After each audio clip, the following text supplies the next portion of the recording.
weeks into this thing. Going to continue with our list that we've been studying. And as I remind you every week, just remember our elephant. We're all going to look at things differently, and hopefully we'll get something out of it. So, last week we talked about famines, and then as we noted, Luke adds the word pestilences that neither Matthew nor Mark include, and we really didn't dig into the whole pestilence concept. So that's where we're going to start today, because I think that's an important part of this whole topic. And here's how Luke puts it. There will be great earthquakes, famines, and pestilence in various places, and fearful events and great signs from heaven. Now, one of the things we're going to get to a few weeks down the road are the signs in the heavens. They're one of the things on the list. But earthquakes, famines, and pestilences, wars and rumors of wars, those things are all together in everybody. Now, Luke actually mentioned the wars and rumors of wars in the first ahead of that. But these things, as we've said, are happening all the time. They've been happening. But a lot of interesting stuff that I think will be good for us to grab today. So I define the pestilence. A pestilence is a contagious or infectious epidemic disease that is virulent and devastating. Virulent means deadly, by the way. It's not my definition. I stole it off the line, offline.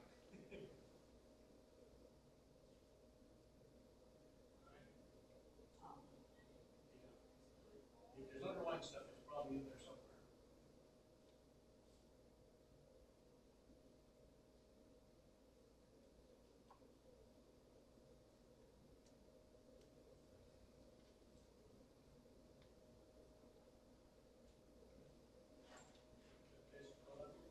As we noted last week, pestilence or disease are paired with famines in the Bible over 30 times. I mean, that's a remarkable thing. Famine tends to bring on disease because immune systems are lessened because of hunger.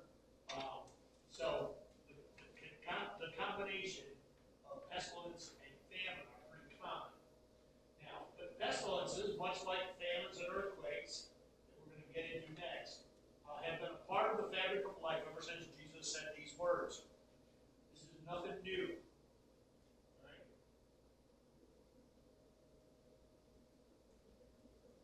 I want you to remember that, because all these first things that we've been talking about over the first few weeks of this class are things that have been going on regularly and repeatedly.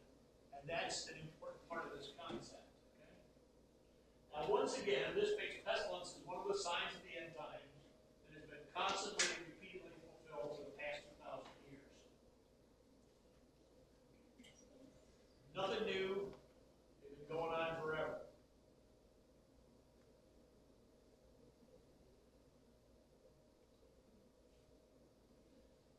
Now, it's interesting. As we get farther down this list over the next few weeks, we're going to start seeing things that haven't been nearly as prevalent over time. They're much more focused on the present.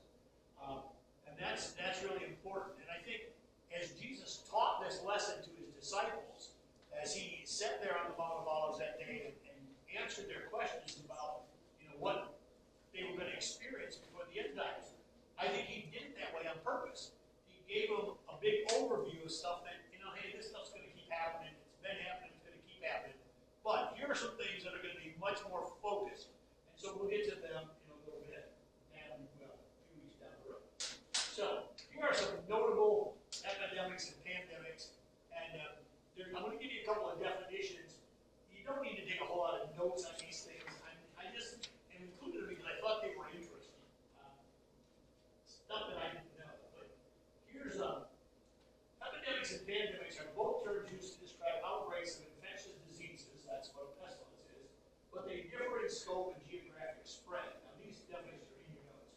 An epidemic refers to a sudden increase in the number of cases of a disease in a specific population or geographic area that is above what is typically expected for that region. It generally involves a localized outbreak but can spread across communities or regions if not contained.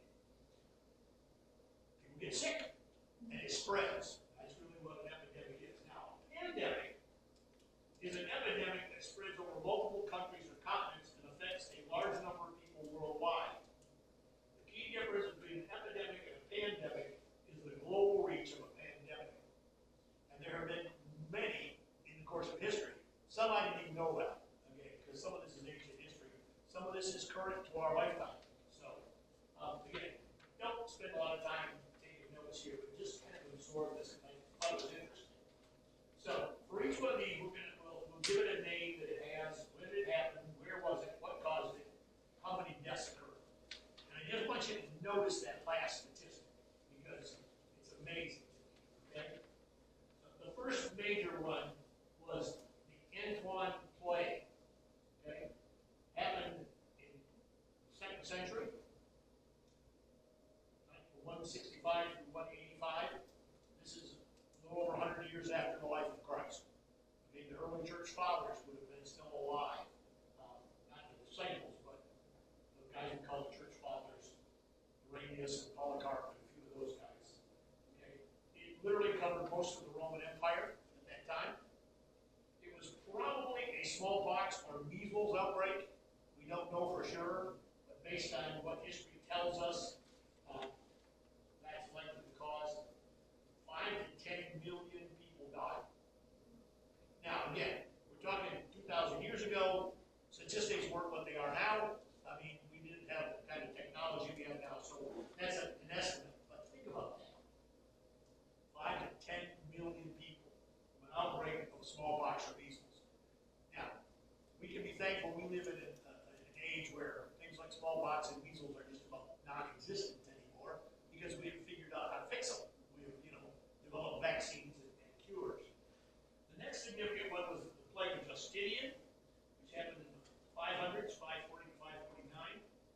This was a thing that covered the Byzantine Empire. The Byzantines were the people that took over after the Romans. They had a bigger empire, but it included much of Europe, what is today Europe, and the Middle East. Very large area. This plague was caused by the same bacteria that caused the Black Plague, or the bubonic plague, as it is also known. And we're going to get to the Black Plague here in a while. That's interesting. They believe that 25 to 50 million people died during that period. Okay. The Black Plague was horrible. I mean, it spread very, very rapidly, and we'll get to that. They didn't know what it was at this point yet. That's why it doesn't call it. It's not called that. Japanese smallpox, in the 700s, just about destroyed Japan. Okay, and it was this basic outbreak of smallpox. 25 to 35% of the population. Now think about that in raw numbers.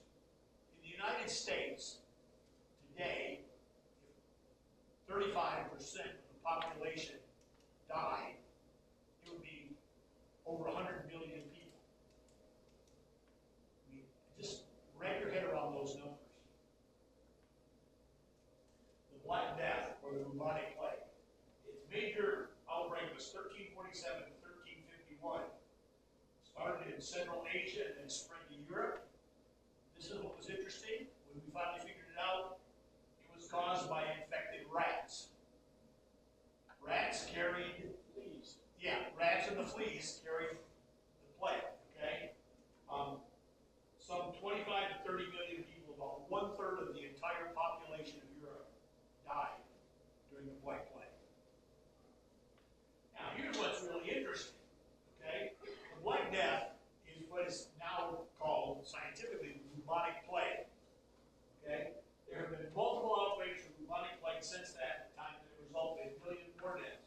The most recent, believe it or not, was in 1855, 160 years ago, 170 years ago. Now, mainly in Europe. But think about that. I mean, by the 1850s, we had a much better handle on things medicinal, not what we have today, obviously, but a much better handle. But yet, millions more people died from bubonic plague. Mexican smallpox, this is a very interesting story. Occurred in 1520 in central Mexico. European smallpox to Mexico by the conquistadors, the Spanish conquerors. Okay? Now, smallpox had been in Europe for ages. What happens when a disease like that populates an area? What happens over time? Right. People get it. They don't die from it. They build up an immunity. Okay? Smallpox, nowadays, virtually nothing anywhere in the world, quite frankly, especially here in the U.S. Okay? The Europeans had smallpox for ages. Okay? The Japanese smallpox, several hundred years before, it spread. Okay? So the Europeans had smallpox. They knew it, knew what it was like. Okay? They knew how to control it. But the conquistadors went to Mexico, which was then ruled by the Aztecs, the Aztec Empire, and smallpox was totally and completely foreign to them. Okay? Okay? And literally, we don't know how many people died from the Mexican smallpox, but it literally wiped out the Aztec Empire. That was the end of the Aztecs, who were one of the most advanced civilizations of their day. The Aztecs were, in a lot of ways, way ahead of Europe. They had, time-telling devices and calendars and things that the Europeans didn't even have. Okay? But it destroyed the Aztec Empire. The Russian flu pandemic, 1889 to 1890, started in Russia and then spread to Europe. Basically a simple influenza virus. And again, influenza, people get it, but it's so well controlled nowadays. We have vaccines. About 1 million people died in the Russian influenza. The Spanish flu, 1819 to 1919. Or 1918, 1919. Now, what's going on at that time of life? World War I, okay? This was a major worldwide pandemic caused by the H1N1 influenza virus. It's one that's still floating around today, okay? This will blow your mind. Approximately 1/3 of the world population, about 50 million people, were impacted by the Spanish flu. 1/3 of the world population. Now, there was more than 150 million people on the planet. 150 million died. 1/3 were sick. Okay? This is one of the worst pandemics in history. And again, you see the connection between war and disease that was going on during the time of World War I. Now, here's what's really interesting. Scientists and historians believe that U.S. soldiers from Kansas carried the influenza to Europe during the war. And then it spread from there as troop movements happened. People started getting sick and it just spread. So, as the Wizard of Oz, I don't think we're in Kansas anymore. But famous movie line. But yeah, so that's where it started. And again, in the U.S., over the years, we have built up immunities to influenza. People get flu all the time. It doesn't kill many people anymore, not here, but it killed millions at that time. Now, there have been multiple flu pandemics around the world since. It is hard to estimate, but they believe about 750,000 people die every year from influenza around the world. 750,000 people. Because there's a lot of places where they still don't have decent immunity and medicine. And the flu, as you know, if you've had a bad case of the flu, it can make you miserable. It basically attacks your respiratory system. That's what most people die from. All right. The HIV and AIDS pandemic. This is ongoing. Started in 1959 in Central Africa, but it has become a major worldwide problem. Believe it or not, AIDS was caused by a monkey-derived virus. Almost universally accepted now. Nobody wanted to accept that at the beginning, but that's where it came from. About 44 million people have died from HIV/AIDS. And I found this on several different websites. About 1.5% of all deaths around the world every year are still caused by AIDS, despite the fact that we have medicine